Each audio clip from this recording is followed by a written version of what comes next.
Assalamualaikum warahmatullahi wabarakatuh. Kami dari kelompok 17 akan menjawab soal pertanyaan UAS PPKN.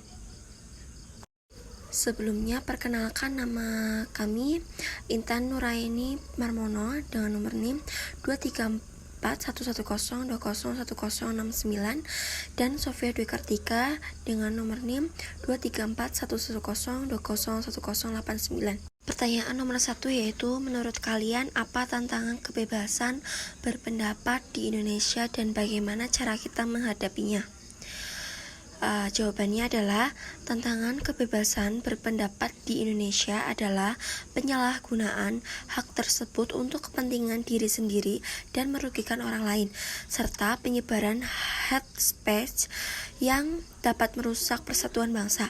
Selain itu, adanya oknum-oknum tidak bertanggung jawab yang memanfaatkan hak kebebasan ini, dan batasan yang mengatur berjalannya penerapan hak ini juga menjadi permasalahan. Untuk menghadapinya, diperlukan upaya untuk meningkatkan kesadaran masyarakat akan pentingnya menghargai hak kebebasan berpendapat dan memperkuat regulasi yang mengatur penggunaan hak tersebut.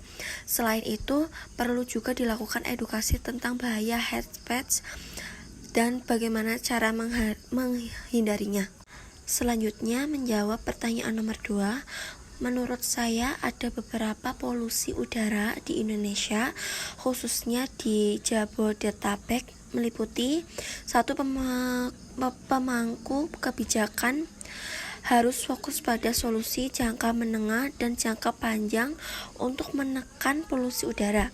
2. Mengendalikan pencemaran udara di Jakarta dan sekitarnya dapat dilakukan dengan mengendalikan emisi kendaraan bermotor, membatasi penggunaan kendaraan pribadi, mengembangkan zona rendah emisi, mengenakan cukai emisi, dan mengetatkan baku mutu emisi kendaraan. 3. Pemerintah harus rutin melakukan razia emisi dan penindakan terhadap pencemaran secara ketat, dan sisi pemangku kepentingan lainnya. Beberapa upaya terhadap isu polusi udara meliputi 1. Pengembangan sistem transportasi massal yang semakin terintegrasi untuk mengurangi polusi udara di wilayah perkotaan. 2. Pemerintah meningkatkan kinerja bagi seluruh pemangku kepentingan dalam mewujudkan Jakarta. 3. Direktor dan pengendalian pencemaran udara meningkatkan kualitas udara dengan menghasilkan sasaran Renstra meningkatnya kualitas udara. Dalam menghadapi isu polusi udara, penting untuk mempertimbangkan polusi dan upaya yang komprehensif dari berbagai pemangku kebijakan dan masyarakat. Hal ini akan membantu mencapai keseimbangan antara pertumbuhan ekonomi, pelestarian lingkungan, dan kualitas hidup masyarakat. Selanjutnya nomor 3. Jawabannya adalah 1. Pengembalian aset korupsi melalui kerjasama internasional. Melalui kerjasama internasional, negara dapat mengembalikan aset hasil tindak pidana korupsi yang disembunyikan di luar negeri. 2. Pemiskinan koruptor. Langkah ini merupakan terobosan baru dalam pemberantasan korupsi. Dengan adanya undang-undang yang memberikan landasan hukum bagi penyidik untuk menggabungkan penyidikan tindak pidana asal dengan penyidikan TPPU, hal ini dapat menjadi efek jera bagi pelaku korupsi. 3. Pendekatan follow the money.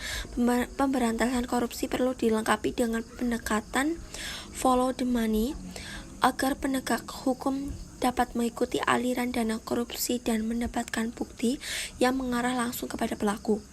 Dengan penerapan terobosan-terobosan ini, diharapkan efek jera terhadap pelaku korupsi dapat tercipta, sementara aset negara yang telah dikorupsi dapat diselamatkan. Selanjutnya nomor 4. Apa perbuatan mereka dibenarkan oleh prinsip dan nilai demokrasi? Jawabannya adalah demokrasi adalah bentuk pemerintahan yang mempengaruhi oleh rakyat dan memiliki beberapa prinsip dan nilai-nilai penting. Di Indonesia, demokrasi Pancasila menjadi konsep demokrasi yang berlandaskan nilai-nilai Pancasila sebagai dasar negara. Apa sebab dan akibat mereka melakukan perbuatan tersebut? Mencalonkan diri sebagai bupati dapat memiliki berbagai sebab dan akibat. Beberapa akibatnya termasuk berkurangnya masa jabatan kepala daerah, pembatasan periode jabatan untuk mencegah penyalahgunaan kewenangan, dan perlunya penggantian jika kepala daerah atau wakilnya berhenti atau diberhentikan.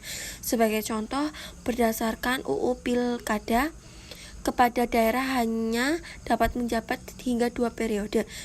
Selain itu, ada pernyataan hukum terkait apakah kepala daerah yang mencalonkan diri untuk posisi lain harus mengundurkan diri.